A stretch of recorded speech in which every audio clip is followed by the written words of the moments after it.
Kinaumagahan, matapos mailigtas si Sofia, bumalik si Alexander sa headquarters ng Reyes International Group.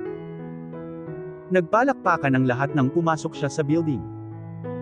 Mabilis na kumalat ang balita tungkol sa pag-aresto kay Victor, at nakahinga ng maluwag ang mga empleyado dahil sa wakas ay natapos na ang bangungot. Ngunit nawala ang ngiti ni Alexander nang sumugod ang kanyang assistant, si Michael, sa kanyang opisina. "Sir, mayroon tayong serious problem." Isinara ni Alexander ang pinto. "Anong nangyari?" Inilagay ni Michael ang isang confidential na folder sa mesa. "Ang ating pinakabagong proyekto ay na-leaked, sa isa sa ating pinakamalaking kakompetensya." Nanlamig ang ekspresyon ni Alexander. "That's impossible, few executives lamang ang may access sa mga files na iyon." "Exactly," sagot ni Michael. "Nangangahulugan ito na may isang tao sa loob ng kumpanya ang nagtaksil sa atin." Huminga ng malalim si Alexander. "Call an emergency board meeting." Pagkalipas ng isang oras, napuno ng mga executives ang boardroom. "I built this company on trust," panimula ni Alexander. "Kung sino man ang naglabas ng impormasyon natin, ay nagtaksil sa bawat empleyado sa gusaling ito." Natahimik ang silid. Walang nangahas na magsalita. Si Sofia, na kamakailan lamang ay sumali sa meeting bilang creative director, ay napansin ng isang executive na kumikilos ng kakaiba. Ang pangalan niya ay Richard Collins, ang Chief Operations Officer ng kumpanya. Iniwasan niya ang pakikipagtitigan sa mata, at mukhang hindi pangkaraniwang kinakabahan. Pagkatapos ng meeting, tahimik na sinabi ni Sofia kay Alexander, "Something isn't right about Richard." Tumango si Alexander. "Napansin ko rin."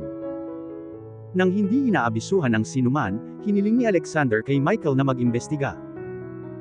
Sa mga sumunod na araw, sinuri nila ang mga email, security record, at mga financial transactions. Pagkatapos ay natagpuan nila ito, isang lihim na bank transfer. Tumanggap si Richard ng pera mula sa isang karibal na kumpanya, kapalit ng confidential informations. Hindi makapaniwala si Alexander. Halos 15 taon nang nagtatrabaho si Richard kasama ang kanyang pamilya. Hindi lamang siya isang executive. Isa siyang taong pinagkakatiwalaan ni Alexander na parang pamilya. Inanyayahan ni Alexander si Richard sa kanyang opisina.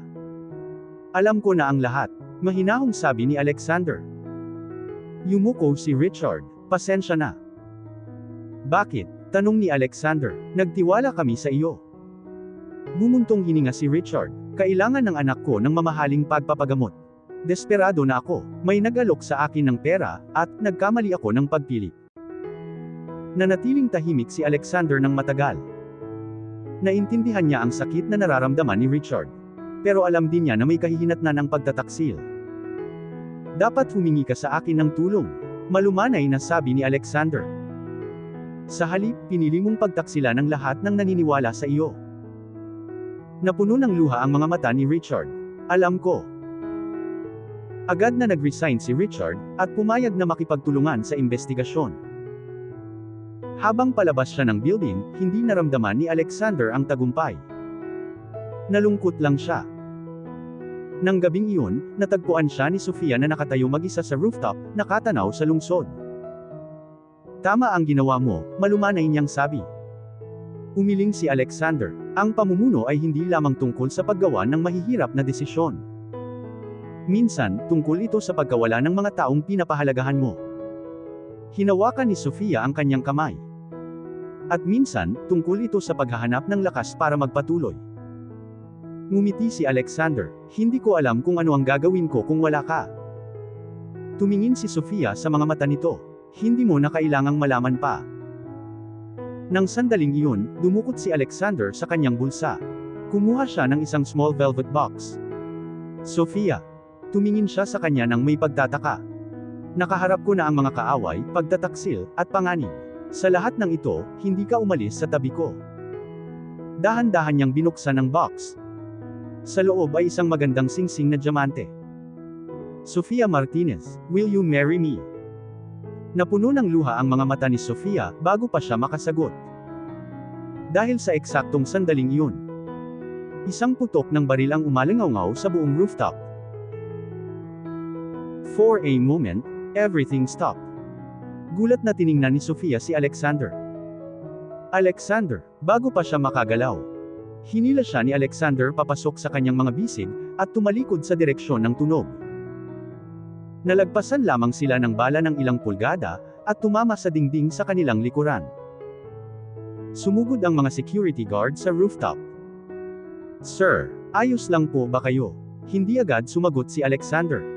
Nakatuon lamang ang kanyang mga mata kay Sofia. Nasaktan ka ba? Umiling si Sofia, ngunit nanginginig ang kanyang mga kamay. No, ayos lang ako, pero ikaw? Ayos lang ako, mahinang sabi ni Alexander. Ngunit alam ni Sofia na natatakot siya, hindi para sa kanyang sarili, kundi para sa kanya. Hinalughog ng security team ang lugar, ngunit nakatakas na ang umaatake. Nang gabing iyon, nanatiling gising si Alexander sa tabi ni Sofia sa ospital, kahit na kinumpirma ng mga doktor na pareho silang ligtas. Muntik mo nang mawala ang buhay mo dahil sa akin, bulong ni Sofia. Hinawakan ni Alexander ang kamay niya. No, mas naging makabuluhan ang buhay ko dahil sa iyo. Tiningnan siya ni Sofia na may luha sa mga mata. Bakit mo pa rin isinasapanganib ang lahat para sa akin? Ngumiti ng marahan si Alexander. Dahil bago kita nakilala, nasa akin na ang lahat maliban sa kaligayahan. Ipinakita mo sa akin na ang buhay, ay higit pa sa negosyo at tagumpay. Pinisil ni Sofia ang kamay niya. Ayokong mawala ka rin. Kinabukasan, nagsimula ang investigasyon. May natuklasan si Michael na nakakagulat. Ang taong nasa likod ng pag-atake, ay konektado sa isang tao mula sa nakaraan ni Alexander. Isang lalaking nagngangalang Julian Black, isang dating kakumpetensya ng ama ni Alexander, ang bumalik pagkatapos ng maraming taon. Naniniwala si Julian na sinira ng pamilya Reyes ang negosyo niya, at gusto niyang maghiganti. Matagal na siyang naghihintay ng perpektong sandali, paliwanag ni Michael. Tiningnan ni Alexander ang ebidensya. Bakit ngayon? Nag-atubili si Michael, dahil alam niyang kahinaan mo si Sofia. Natahimik si Alexander. Narinig ni Sofia ang usapan.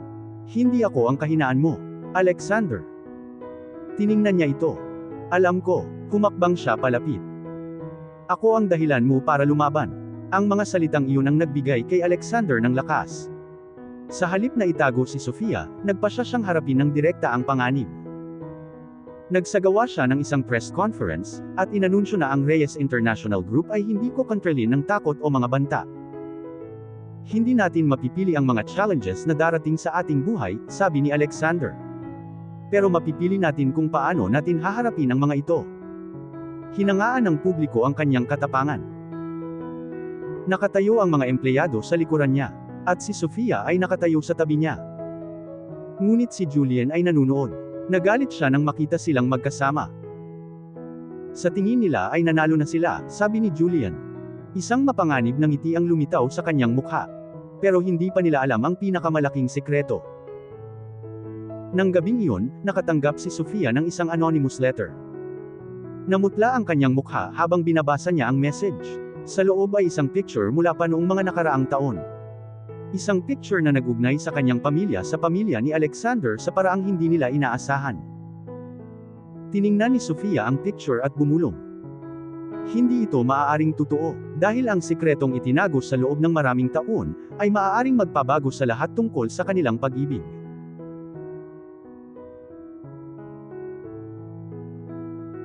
At dito na po, nagtatapos ang part 4 ng ating kwento. Sabay-sabay po nating abangan ang susunod na kabanata. Maraming salamat po. God bless and stay safe.